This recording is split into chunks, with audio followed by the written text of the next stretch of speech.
Gabonetako ohiturak altzan. Gabon garaia familia eta gertuko jendearekin pasatzeko ohitura dugu. Eta hori aspaldidanik egiten da, leku askotan. Altzan ere, ohitura handia zegoen Gabonak ospatzeko. 60. hamarkadan, altzako etxe bizitza asko kanpoaldeko korridore batzuekin konektatuta zeuden. Santa Barbara eta Erroteta ingurukoen tankera. Eta, kontatu digutenez, bizilagunek Gabon egunetan ateak irekita uzten zituzten, bizikideen etxetako Gabon kantak entzun eta bereiekin batera kantatzeko. Naiz eta bakoitza bere etxean egon. Gainera, ateak irekita zeudenez, bata bestearen etxera joan zitekeen. Gabonak zoriontzeko eta elkarrekin kontakizunak, kantak edo janaria partekatzeko. Musika tresnaren bat zuten familiek, egun horretan kalera ateratzen zuten, eta musika joz Gabonetako abestiei erritmoa jartzeko erabiltzen zuten.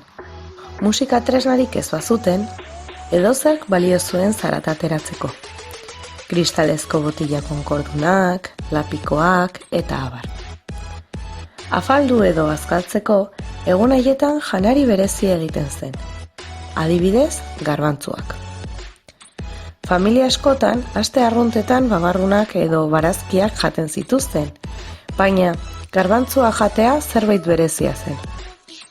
Gabon festetako beste janari berezi bat, bakalaioa edo haragia zen. Postrerako askotan, konpota bat prestatzen zen. Egun berezi hauek ospatzeko, turroia jatea oso gustoko zuten, eta familia askok turroi bat erosten zuten egun horietarako. Gabonetan ere, baserriz baserri eta etxez etxe joaten ziren kantuan taldeka elkartuz.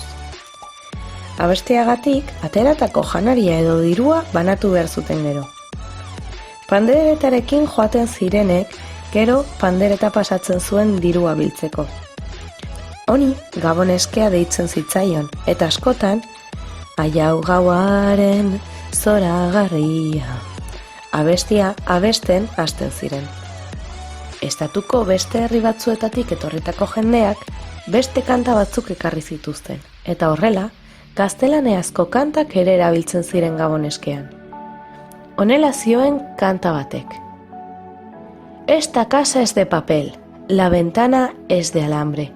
El amo de esta casa se está muriendo de hambre. Abesbatzak ere, Gabonetako egun berezietan auzoko kaleetan ibiltzen ziren. Kaleak musikaz betez. Hori da hainbat altzatarrek kontatu digutena. Eta zuk, Gabonak ospatzen aldituzu? Horrela bada, zer egiten duzu Gabonetan? Gabonak ospatzen ez badituzu, ze beste ospakizun edo tradizio daude zure familian?